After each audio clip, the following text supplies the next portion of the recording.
Shalom kekasih Kristus, apapun keadaan para pendengar renungan melekat dalam Tuhan, tetaplah bersekutu dengan Tuhan dan jangan biarkan tergoda untuk menjauh dari Dia. Mari kita berdoa. Bapa Surgawi, hari ini kami membuka hati dan pikiran kami untuk terus diisi dengan kebenaran firman-Mu. Biarlah Kau berbicara untuk kami Tuhan, sehingga firman inilah yang menjadi dasar dalam kehidupan kami untuk kami melangkah menjalani hidup yang tidak menentu ini. Kami percaya melalui firman inilah kami dapat kekuatan dan hidup di dalam Engkau senantiasa berhati-hati agar kami tidak mudah terjebak oleh bujuk rayu iblis sehingga hubungan kami dengan Tuhan menjadi jauh. Tuhan, tuntun kami senantiasa. Maka dari itu kami buka hati dan pikiran kami untuk kebenaran firman-Mu.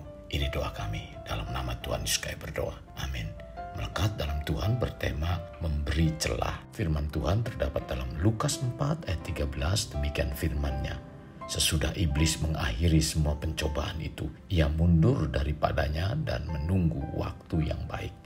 Kekasih Kristus, saat kita berbicara pembebasan bangsa Israel dari perbudakan di Mesir, sejarah telah mencatat betapa Tuhan sangat memperhatikan setiap keperluan bangsa tersebut, mulai dari makanan, pakaian, keselamatan, dan banyak lainnya. Tuhan sangat memperhatikan, sepertinya sangat spesial dan dimanjakan, karena apa saja yang diminta, Tuhan memberikannya. Dari perlakuan Tuhan terhadap bangsa Israel ini menyebabkan bangsa Israel menjadi bangsa yang mudah mengeluh. Hal-hal kecil saja yang tidak terpenuhi mengeluh, bahkan seringkali mengancam Tuhan.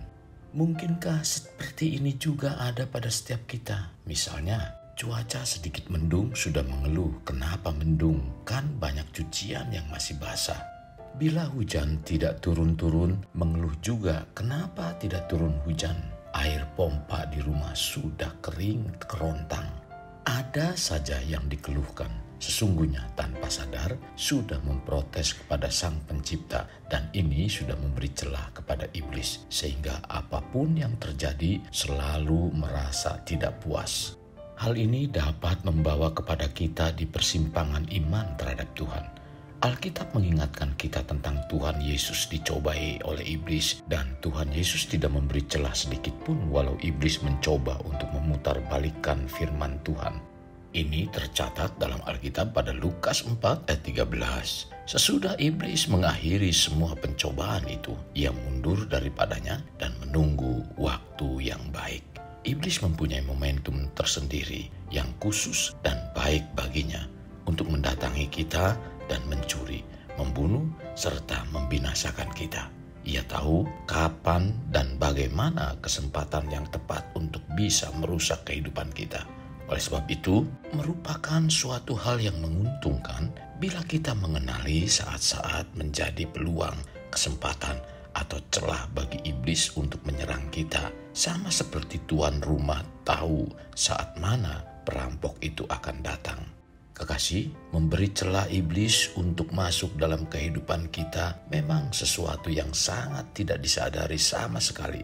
Hal ini terjadi sepertinya sesuatu yang biasa. Misalnya, seseorang yang menghendaki dalam kehidupannya menerima keberhasilan dan kesuksesan dalam hal materi. Untuk mencapai ini, harus menjalani hidupnya dengan rajin, kerja keras, dan tekun.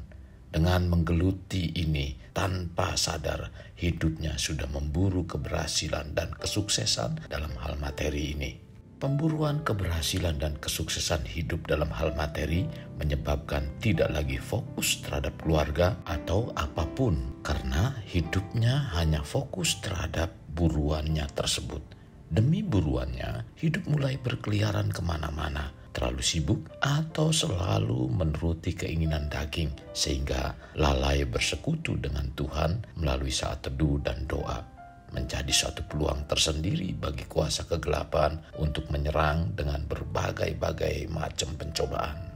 Kekasih, pada saat hubungan kita dengan Tuhan merenggang, pastilah rohani dan iman kita melemah. Sesungguhnya kita sudah memberi celah sehingga iblis beroleh peluang untuk segera meluncurkan panah apinya, tipu dayanya, rayuan mautnya, dan berharap kita termakan umpannya dan jatuh ke dalam perangkapnya.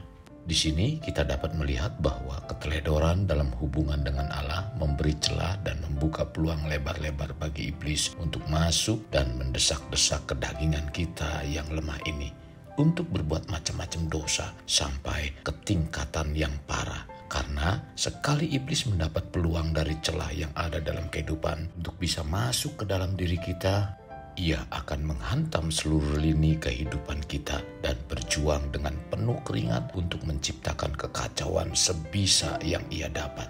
Maka firman Tuhan dalam Matius 26 ayat 41 mengatakan, "Berjaga-jagalah dan berdoalah supaya kamu tidak jatuh ke dalam pencobaan, sebab roh memang penurut tetapi daging lemah."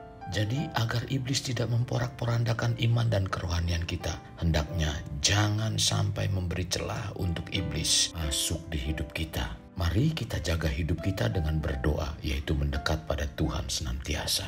Kekasih Kristus, memang dalam hidup yang kita jalani ini banyak sekali celah yang dapat menyebabkan iblis memasukinya, yaitu marah yang berlarut-larut atau yang biasa orang sebut mendendam.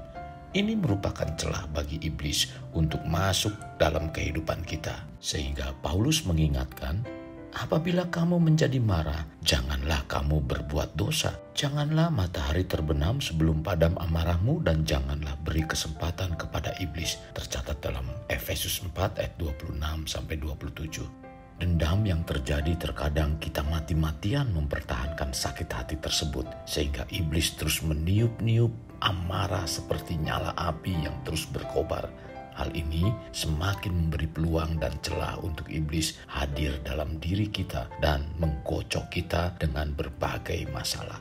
Sadar akan hal ini, Paulus dengan tegas mengingatkan jemaat yang sedang berseteru di Korintus. Ampunilah supaya iblis jangan beroleh keuntungan atas kita, sebab kita tahu apa maksudnya. Tercatat dalam 2 Korintus 2 ayatnya yang ke-10 dan 11. Mari kita rela untuk memaafkan kesalahan, melepaskan amarah dan membuang dendam. Karena bila kita mengarahkan semua tindakan sakit hati yang dilakukan oleh seseorang kepada kita, ini sama halnya kita tidak menutup celah.